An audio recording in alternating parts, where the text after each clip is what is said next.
Bueno, en la clase de hoy vamos a estar analizando lo que fueron la primera presidencia de Irigoyen y la presidencia de Marcelo T. de Alvear, cuál fue su contexto histórico, cuáles fueron sus conflictos sociales. Para esto vamos a hacer un pequeño repaso de los temas que vimos anteriormente. Para eso nos va a servir esta línea de tiempo, en la cual observamos primero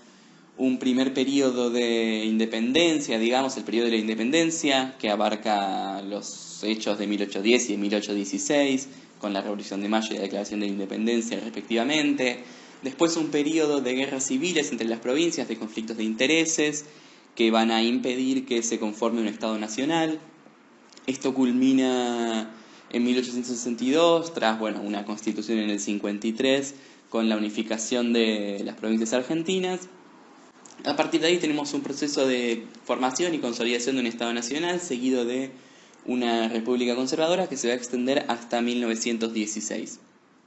A lo largo de este periodo, y en conjunto con la consolidación del Estado nacional, tenemos que aproximadamente en las décadas del 60 y el 70, la Argentina ingresa al mercado mundial a partir de este modelo agroexportador del que ya habíamos hablado. Ahora sí, pasando a lo que fue la primera presidencia de Irigoyen, podemos empezar diciendo que duró entre 1916 y 1922. Recordemos que en esa época los mandatos presidenciales eran de 6 años y no había reelecciones consecutivas, es decir, el mismo candidato no podía presentarse en elecciones consecutivas si había ganado. Tenemos que la UCR triunfa con un gran apoyo de sectores medios, de sectores populares de zonas urbanas y con un grupo también de lo que era la élite conservadora, un grupo reformista de esa élite que había gobernado anteriormente. Los planteos de Irigoyen no proponían grandes cambios a ninguno de los niveles de la política o la economía. Va a mantener el modelo agroexportador, aunque tiene algunas intervenciones más nacionalistas que en los gobiernos conservadores, que proponían solamente políticas liberales, de no intervenir en la economía, pero en rasgos generales va a mantener ese modelo económico. Y en cuanto a lo político, lo administrativo,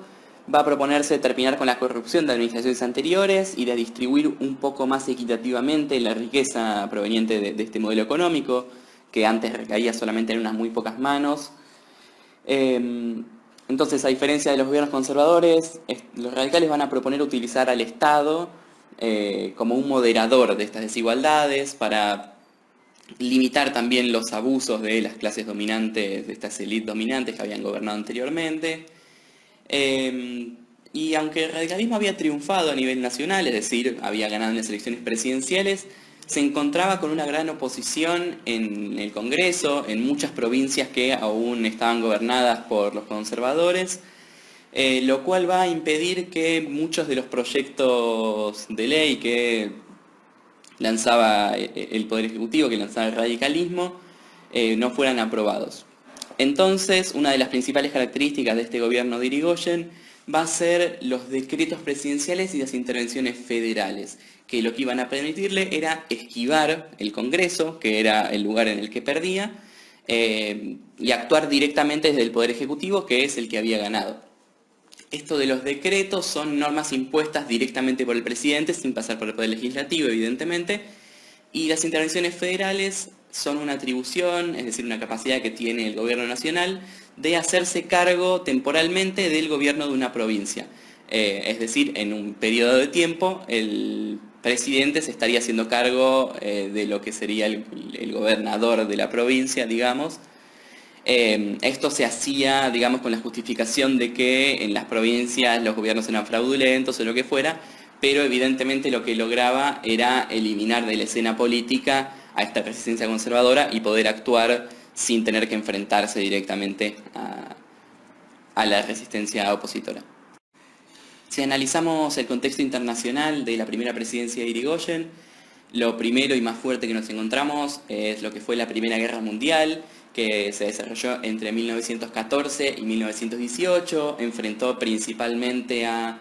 Inglaterra, Francia y el Imperio Ruso con el Imperio Alemán, el Imperio Austrohúngaro e Italia, y que tuvo grandes impactos no solo sobre la economía europea, sino también sobre la economía mundial, ¿no? Piensen que estamos hablando de que, por ejemplo, Argentina está inserta en el mercado mundial, que depende de muchos de esos países, ¿no? Entonces, tenemos que esto de la globalización, por ejemplo, que hablamos en geografía, va a generar que cualquier evento internacional de estas características tenga grandes efectos en todo el mundo y no solo en Europa, que fue donde se desarrolló principalmente este conflicto. Hay dos eventos sobre el final del conflicto que van a tener grandes consecuencias a nivel mundial en los años siguientes y para el resto de la historia, que son, primero, el ingreso de Estados Unidos a la Triple Entente, que va a terminar de desequilibrar la guerra y hacer que esta alianza la termine ganando. Y por otra parte, la revolución bolchevique de ideología comunista, que iba a terminar con la monarquía en Rusia y con luego la formación de la Unión Soviética hacia 1922. A todo esto, el gran beneficiado va a ser Estados Unidos, que se va a convertir en un gran proveedor de materias primas, manufacturas y créditos a todo lo que es Europa y América Latina. Va a terminar de posicionarse como una gran potencia mundial y va a probablemente tomar el lugar de Gran Bretaña, ¿no? Que era la gran potencia capitalista del momento, para pasar a construir lo que, bueno, en la actualidad sigue siendo la gran potencia capitalista estadounidense. Los efectos de esta situación en la economía argentina van a ser fuertemente negativos, se van a reducir las exportaciones, en muchos casos porque los países, al estar orientando su economía al conflicto bélico, van a querer cubrir esos gastos de otra manera y gastar menos, entonces van a estar importando menos productos argentinos, a la vez esos países van a exportar menos, lo cual implica un ingreso de menos productos manufacturados en nuestro país. También las inversiones extranjeras van a disminuir un montón, que esas tres cosas eran básicamente las bases del modelo agroexportador, ¿no? Entonces esto va a paralizar un montón de actividades económicas que dependían de todos estos recursos. A partir de esto, por ejemplo, la falta de artículos importados, que algunos eran productos básicos, van a hacer que empiece a desarrollarse un poco una industria nacional, ¿no? Que principalmente en las áreas de las industrias alimentarias y textiles, aunque también metalúrgicas, que básicamente son un intento de reemplazar los productos que antes se podían comprar y que ahora se pueden comprar muy poco. Si bien el gobierno de Irigoyen va a apoyar a este sector, digamos, a este sector industrial, la falta de mano de obra especializada, lo que significa la falta de mano de obra que esté efectivamente capacitada y que pueda realizar ese tipo de trabajo, la falta de maquinarias industriales para esos trabajos y de combustibles, van a limitar un montón su crecimiento y van a quedar en algo bastante limitado. En general, las crisis económicas suelen venir acompañadas, ¿no?, de conflictos sociales muy duros, porque afecta distinto cada crisis a cada sector y principalmente suelen ser los sectores trabajadores, ¿no?, los que terminan más afectados, y esto lleva a muchas huelgas, a un movimiento obrero muy conflictivo, digamos. Y si bien en un principio en la presidencia de Irigoyen se promovió mucho una relación de acercamiento, de negociación entre el Estado y el movimiento obrero, al profundizarse estos conflictos, el Estado va a cambiar mucho su política en este sentido y va a empezar a reaccionar de una manera muy violenta y muy represiva, de manera similar a como antes actuaban los gobiernos conservadores, muchas veces llevando a la intervención del ejército. Los dos casos más relevantes son lo que se conoce como la Semana Trágica, que son una serie de sucesos que se iniciaron con una huelga en los talleres metalúrgicos Bacena entre diciembre del 18 y enero del 19, en lo que es el barrio porteño de Nueva Pompeya, que van a terminar con un total de 700 muertos y más de 2.000 heridos. Es una locura, ¿no?, pensar en una huelga que termine de esa manera. Esto va a ser producto no solo de la intervención del ejército, sino también de la intervención de lo que se llamó la Liga Patriótica, que era una agrupación armada ilegal compuesta de jóvenes de clases medias y clases altas, que básicamente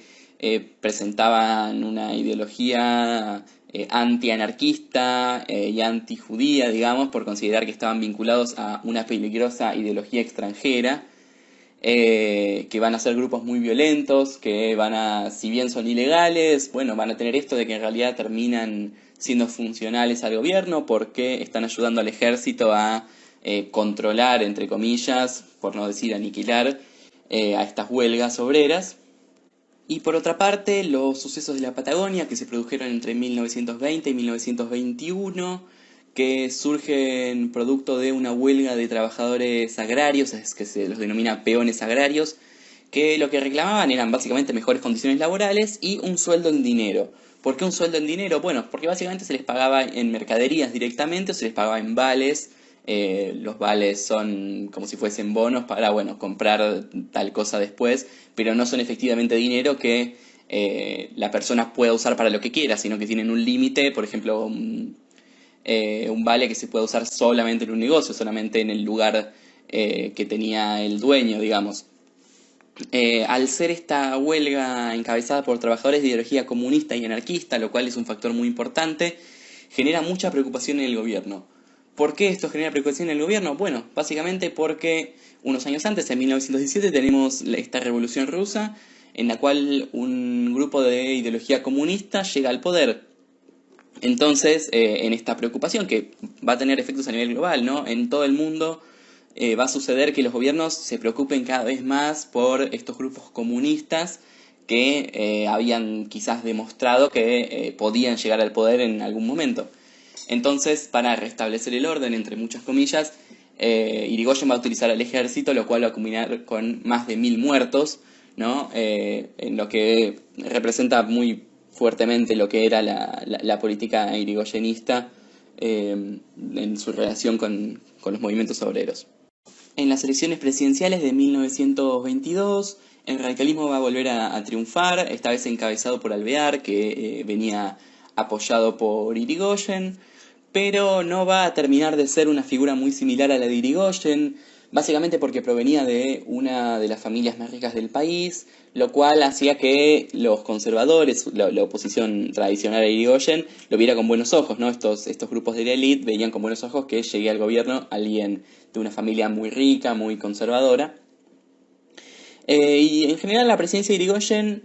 va a desarrollarse en un clima de cierta tranquilidad, por así decirle,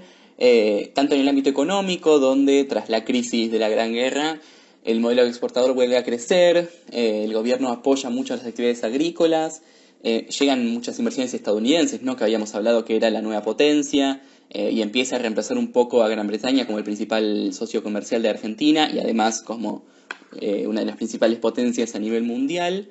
Esto permite también el desarrollo de un nuevo sector industrial, ¿no? Con estas capitales estadounidenses. Además va a haber una cierta tranquilidad social al mejorarse las condiciones de algunos sectores, con mejoras de jubilaciones, con algunas regulaciones en el trabajo de las mujeres y los niños, como lo son las licencias por embarazo y la prohibición de lo que sería trabajo infantil, que en realidad en esa época solamente prohibía el trabajo para menores de 14 años, en la actualidad evidentemente es para menores de 18, y el establecimiento de un pago obligatorio en salarios, ¿no? Como hablábamos anteriormente, a algunos peones rurales se les pagaba en vales o en mercaderías, y ahora el gobierno de Alvear obliga a que efectivamente se paguen salarios en dinero. Además, como la economía venía funcionando bien, por decirlo de alguna manera, los precios se mantienen estables, los salarios vuelven a ser los que eran antes de la crisis, ¿no? Que se habían visto afectados por la crisis económica, y va a disminuir la desocupación, es decir, disminuye la cantidad de gente sin trabajo. Entonces, esto puede decirse que fue un periodo de reducción de la conflictividad social. Hubo menos conflictos sociales, por ejemplo, menos huelgas, etcétera, etcétera. Aunque Irigoyen, como dijimos hace un rato, había apoyado esta candidatura de Alvear, hacia 1924 estas diferencias, ¿no? Entre un Irigoyen más cercano a los sectores populares y un Alvear más cercano a los sectores de la élite y los sectores conservadores, va a generar una división dentro de la UCR, cuando en 1924 los llamados personalistas, que defendían la persona de Irigoyen, ¿no? Que el manejo personal de Irigoyen del partido, y muy cercanos a los sectores populares, y los antipersonalistas, que apoyaban las características conservadoras de Alvear, ¿no? Que estaban en contra de que Irigoyen fuese la cara del Partido Radical, y por eso antipersonalistas. Esta división lleva a que incluso se presenten en listas separadas en 1928, como vamos a ver más adelante. Hasta acá llega entonces nuestra clase de hoy. La clase que viene vamos a estar analizando en principio lo que fue el segundo gobierno de Irigoyen a partir de 1928 y el primer golpe de Estado que tenemos en la historia de nuestro país en 1930.